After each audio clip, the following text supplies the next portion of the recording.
जय हिंद दोस्तों, स्वागत है आप सभी का फिजिक्स फाउंडेशन की बेहतरीन सी क्लास में। हम लोग कवर कर रहे थे इलेक्ट्रिसिटी। इससे पहले वाला क्लास अगर आप लोगों ने नहीं देखा तो आप लोग जाकर देख लीजिए, प्लेलिस्ट बना हुआ, ठीक है। इस क्लास में हम लोग डिस्कस करेंगे कूलाम्ब लॉ के बारे में। जैसे हम लोग पढ़े तो चार्ज मतलब चार्ज के बीच में जो अट्रैक्शन लगता है, या तो अट्रैक्शन लगेगा तो रिपल्सन, मतलब अगर सेम लाइक चार्ज है तो एक दूसरे को क्या करेंगे, रिपल करेंगे।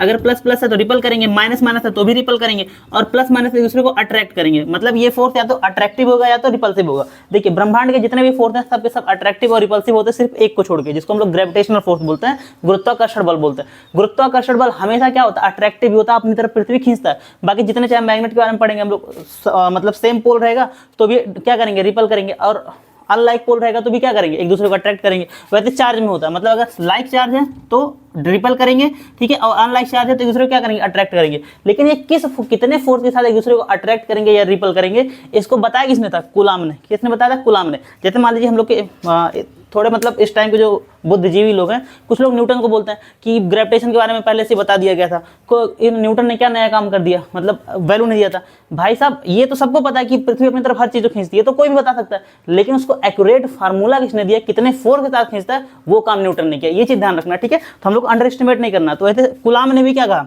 कूलाम्ब ने भी अपना नियम दिया कि दो चार्ज अगर आपस में एक दूसरे को अट्रैक्ट कर रहे हैं, रिपल कर रहे हैं, तो किस फोर्स के साथ रिपल करेंगे, अट्रैक्ट करेंगे, उसको किसने डिफाइन किया था, कूलाम्ब ने, ठीक है। तो कूलाम्ब लॉ क्या होता है, दो आवेशों के बीच जो लगने वाला बल होता है उसको इन्होंने क्या दिया, फार्मूला दिया। कहते हैं हम लोग कैलकुलेट करेंगे।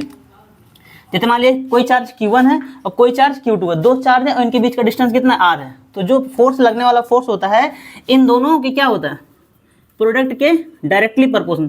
डायरेक्टली प्रोपोर्शनल मतलब होता है कि अगर एक को बढ़ाएंगे तो दूसरा भी बढ़ जाएगा, एक को घटाएंगे दूसरा भी घट जाएगा। तो जो फोर्स है वो क्या होगा, डायरेक्टली प्रोपोर्शनल होगा किसके, Q1 इंटू Q2, मतलब चार्ज के दोनों के प्रोडक्ट के क्या होता है, डायरेक्टली प्रोपोर्शनल होता है। और इनके बीच का जो डिस्टेंस होता है उसका इनवर्सली स्क्वायर होता है। स्क्वायर क्या होता है, इनवर्सली होता है, ठीक है। मतलब उनके बीच का जो डिस्टेंस है उसका स्क्वायर कर दीजिए, वो इनवर्सली, मतलब अगर दूरी को बढ़ाएंगे तो फोर्स क्या हो जाएगा, कम हो जाएगा, ठीक है। और दूरी को कम करेंगे तो फोर्स क्या हो जाएगा, बढ़ जाएगा। ऐसे समझ सकते हैं, अगर R बढ़ेगा, दूरियां बढ़ेंगी तो फोर्स ऑफ अट्रैक्शन या रिपल्सन क्या हो जाएगा, कम नहीं हो जाएगा, ठीक है। ये हम लोग डेली लाइफ में देख सकते हैं, अगर दूरियां बढ़ती हैं तो फिर समझ रहे हैं, ठीक है।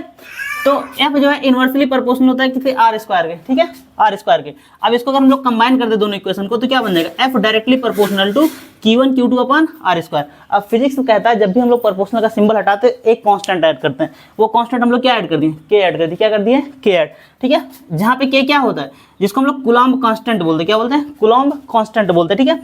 अब इसका वैल्यू कितना होता है, 1/4 पाई एप्सिलॉन नॉट, इसका वैल्यू कितना होता है 9 × 10⁹, ठीक है। अगर इसका यूनिट पूछा जाए तो न्यूटन मीटर स्क्वायर पर कूलाम्ब। अभी देखिए यूनिट कैसे है, देखिए जानते हैं, यही तो फार्मूला है अपॉन R स्क्वायर। हमें K का वैल्यू पता करना है, ठीक है, इसका यूनिट। तो पहले फार्मूला निकाले K का, तो ये इधर चला जाएगा, force R square upon Q1 into Q2।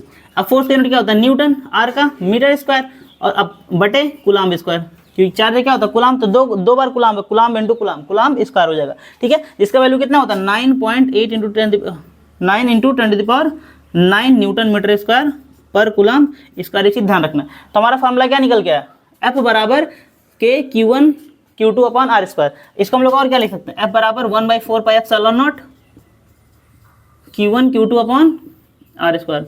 Formula ध्यान रखना, सिंपल था, यहाँ से सीधा क्वेश्चन पूछेगा। अभी हम लोग इलेक्ट्रिक फील्ड पढ़ेंगे तो भी सबका काम लगने वाला, ठीक है। अच्छा यहाँ पे एप्सिलॉन नॉट है क्या, एप्सिलॉन नॉट हम लोग बोलते हैं परमिबिलिटी ऑफ एयर। अब ये आपके किसी भी काम का चीज नहीं है, मतलब किसी भी लेवल में आप एग्जाम देंगे ये पूछने वाला नहीं है, ठीक है। कि आप लोग नेट जाइएगा परीक्षा नहीं, आपको वन डे एग्जाम देना है, ठीक है। तो एप्सिलॉन नॉट क्या होता है, परमिबिलिटी ऑफ एयर। अब परमिबिलिटी क्या होता है ये समझने की जरूरत नहीं है, ठीक है, थोड़ा सा ज्यादा ही एडवांस हो जाएगा, ठीक है। वैसे ये 11th-12th की चीजें हैं, ठीक है। देखिए एप्सिलॉन नॉट का वैल्यू क्या था, 8.85 × 10⁻12। अब इसका भी यूनिट क्या होता है, कूलाम्ब स्क्वायर बटे न्यूटन मीटर स्क्वायर। यहाँ से हम लोग फार्मूले से इसको निकाल सकते हैं, ठीक है। अच्छा देखिए अब यहाँ पे हम लोग का फार्मूला क्या निकला, F बराबर K Q1 Q2 upon R square, ठीक है। K क्या है 1/4 पाई एप्सिलॉन नॉट है, ठीक है। अब देखिए डायरेक्टली प्रोपोर्शनल क्या मतलब होता है, देखिए जब भी किसी फार्मूले से मान ली A बराबर x/y लिखा, इसका मतलब इसके साथ ये डायरेक्टली प्रोपोर्शनल, इसके साथ उल्टा प्रोपोर्शनल होता है, ठीक है, व्युत्क्रमानुपाती होता है। अगर इसको ऊपर वाले को बढ़ाएंगे तो ये भी बढ़ जाएगा, इसको घटाएंगे तो ये भी घट जाएगा। और नीचे कभी भी डिनोमिनेटर में जब संख्या बड़ी होती है तो ओवरऑल वैल्यू क्या कर देता है, घटा देता है, कम कर देता है, ठीक है। अगर इसको बढ़ाएंगे तो क्या हो जाएगा, घट जाएगा। इसका मतलब अगर चार्ज को हम लोग बढ़ाएंगे, भैया चार्ज की पावर बढ़ेगी, ठीक है, तो फोर्स बढ़ नहीं जाएगा और तेज अट्रैक्ट करेंगे। और देखिए दूरी बढ़ेगा तो फोर्स क्या हो जाएगा, हमारा घट नहीं जाएगा, फोर्स हमारा क्या हो जाएगा, घट जाएगा। मतलब दूरी बढ़ेगा तो फोर्स क्या हो जाएगा, घट जाएगा। ये चीज ध्यान रखना, ठीक है। अब देखिए इसमें क्वेश्चन कैसे पूछता है।